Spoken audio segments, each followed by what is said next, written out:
बारामतीचे पवार कुटुंब आज घडीला मात्र त्यांचे वासे फिरलेले आहेत. शरद पवारांनी जी काही राजकारणामध्ये मुसंडी मारली होती आणि जाणता राजा वगैरे वगैरे असं खूप चांगलं संबोधन त्यांना लोकांनी दिलं होतं. पण पवार साहेब, तुमच्या कुटुंबामध्ये आज अनैतिक गोष्टी खूप घडत आहेत. बारामती म्हणजे एक विकास केंद्र असं लोक म्हणायचे, पण हा विकास कसा झाला? जसा श्रीलंकेचा झाला होता, रावणाने केला होता, म्हणे लंका सोन्याची. पण ती कशी झाली सोन्याची? रावणाने सगळे अन्याय, अत्याचार, लूटपाट करून हा प्रकार केला होता. पण शेवट किती वाईट झाला, शेवट किती वाईट झाला. रावणाने सीतेचं अपहरण केलं तरी श्रीलंकेमध्ये त्या कुटुंबामध्ये भाऊ विभीषण आणि पत्नी मंदोदरी यांनी रावणाला निदान विरोध तरी केला होता. ही दुसऱ्याची पत्नी, तिला वापस कर सन्मानाने. पवार साहेब, हेच अपील आम्ही तुम्हाला करत आहोत. शरद पवार साहेब, तुम्ही आतापर्यंत जी काही राजकीय प्रतिष्ठा मिळवलेली आहे ती सगळी धुळीच घालवली आहे तुमच्या पुतण्याने अजित पवारांनी. अजित पवारांनी 70,000 कोटीचा अपार केला. चितळे समितीने त्याचा अहवाल दिला. हेच देवेंद्र फडणवीस म्हणायचे, हेच नरेंद्र मोदी म्हणायचे की यांना जेलमध्ये जावं लागेल. पण त्यांना सुद्धा मात्र तुम्ही सेटल करून घेतलं, काही घेऊन देऊन. नक्कीच नक्कीच देवेंद्रला आणि नरेंद्रला पैसे दिल्याशिवाय ते खुश होणारच नाहीत,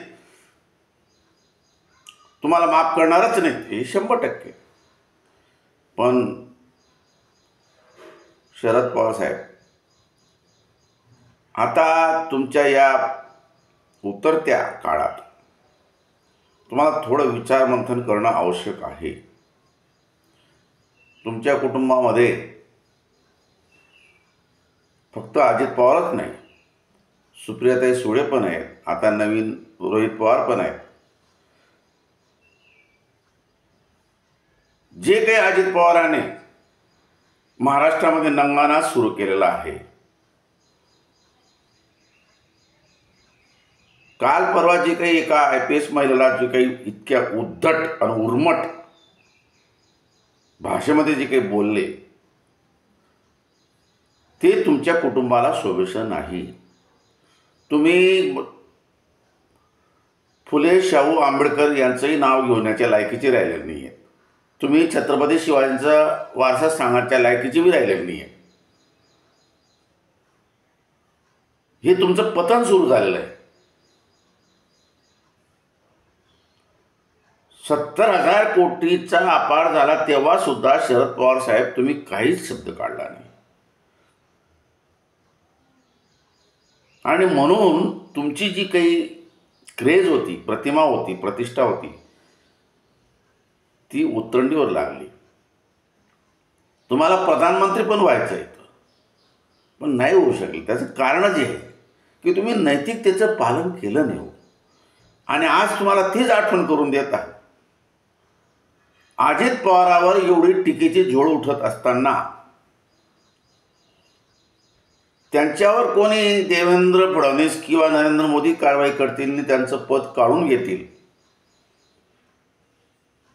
अशी अपेक्षा लोकांनी ठेवली आहे.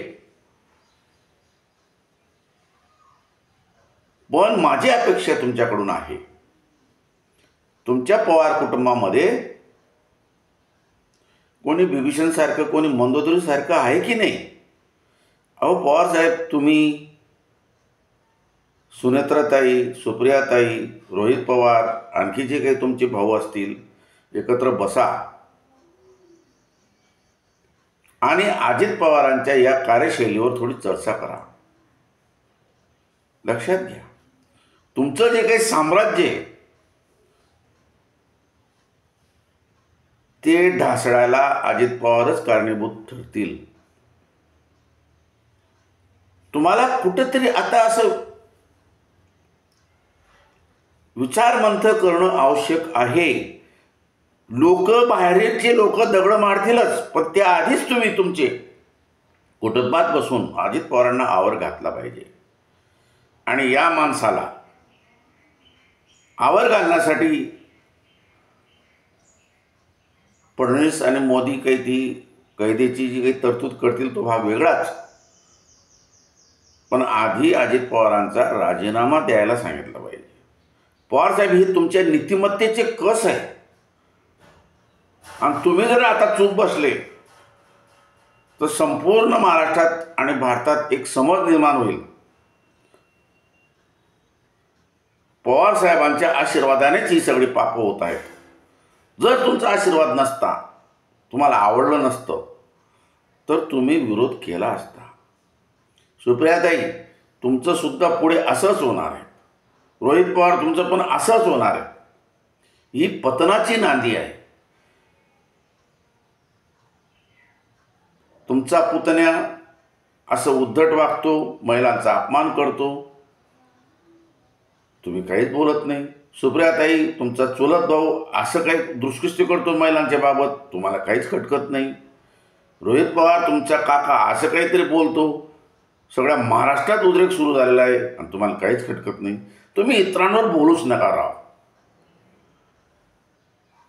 जर तुम्ही काहीच बोलले नाही आणि अजित पवारांना जर राजीनामा द्यायला सांगितलं नाही, याचा अर्थ तुम्ही हे सगळे जे प्रकार जे आहेत, चोरी आणि दादागिरी,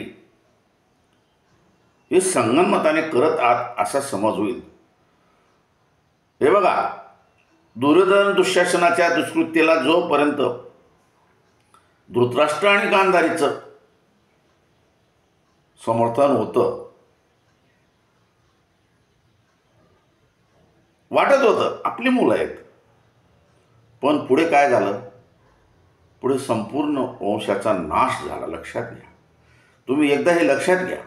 तुम्ही असं समजू नका की आता आम्हाला कोणीच आवरू शकत नाही. असं धृतराष्ट्र आणि कौरवांनाही वाटत होतं आणि असं त्या रावणालाही वाटत होतं. पण रावणाच्या घरात किमान 2 लोकांनी तरी त्यांना विरोध केला होता, बिभीषण आणि मंदोदरी. तुमच्या कुटुंबात मला कोणी बिभीषणच दिसत नाही. अहो, तुमच्या कुटुंबात कोणी मंदोदरीच दिसत नाही. या वेळेला शरद पवारांनी ठोस भूमिका घेतली पाहिजे. अरे अजित, बस झालं हे असं.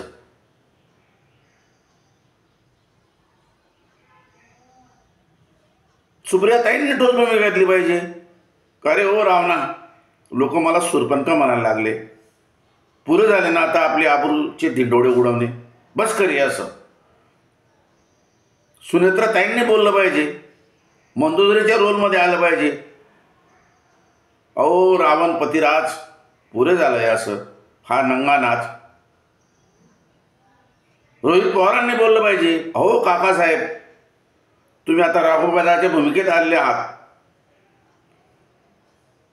पुरे झाले असं, थांबवा.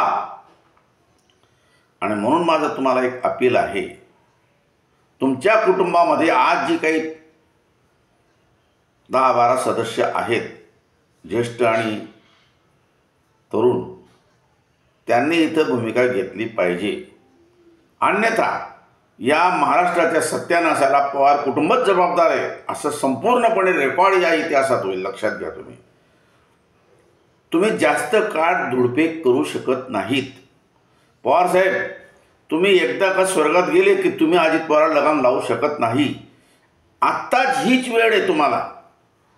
ही तुमच्या नीतिमत्तेची परीक्षा आहे की तुम्ही तुमच्या पुतण्याला आवरू शकता की नाही आवरू शकता. आवरलंच पाहिजे. सुप्रियाताई, तुम्हालाही पुढे नाक वर करायला जागा मिळणार नाही. नाक नाक नाक वर करायला जागा मिळणार नाही. रोहित दादा, तुम्हाला तोंड उघडायला जागा मिळणार नाही पुढे, लक्षात घ्या तुम्ही. सुनेत्राताई, तुम्ही तर सरदाराच्या खानदानातले, तर मग सरदाराच्या खानदानाची नीतिमत्ता तर बाळगली पाहिजे ना. तुम्ही पण बोललं पाहिजे. पतिराज, या रावणाची भूमिका बंद करा, थांबवा, नाही तर आपला नाश अटळ आहे. म्हणून मला असं वाटतं की शरद पवार साहेब नेहमी म्हणायचे की आम्ही 20% राजकारण करतो आणि 80% समाजकारण करतो. अहो पवार साहेब, 80% चोऱ्या करतात हो. आणि म्हणून तुमची संपत्ती एवढी जमा झालेली आहे. आता हे काही लपून राहिलेलं आहे का? 70,000 कोटीचा तर घोटाळा हा रेकॉर्डवर आहे साहेब, आणि तुम्ही काहीच बोलत नाही, काहीच बोलत नाही. मी जळगाव जिल्ह्यातला माणूस आहे. माझ्या जळगाव जिल्ह्यातील तुमच्या सगळ्या पदाधिकाऱ्यांना ओळखतो. तुम्हाला प्रामाणिक माणसं आवडत नाहीत. तुमचं ते मिशन आहे का सगळ्याच चोरांना एकत्र करायचं आणि पैशाच्या जोरावर राजकारण करायचं, सत्ता मिळवायची आणि सत्ता मिळवल्यावर पुन्हा पैसा कमवायचा? हे काही मिशन आहे का तुमचं? तुमच्या कुटुंबाची एक ख्याती झालेली आहे ती तुमच्या करणीमुळे, कृतीमुळे.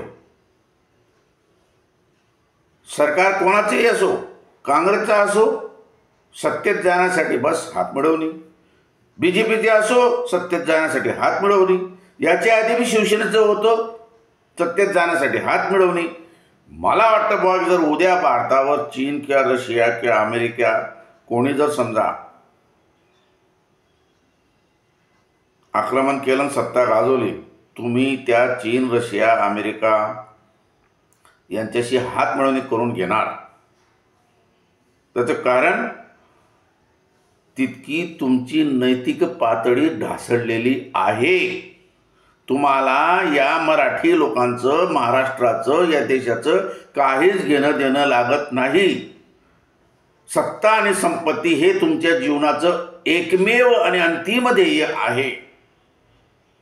आज तरी लोकांचं असं एक कॅल्क्युलेशन झालेलं आहे. म्हणून शरद पवार साहेब, सुप्रियाताई, रोहित दादा, तुम्ही, सुनेत्राताई, या रावणाला आवर घाला.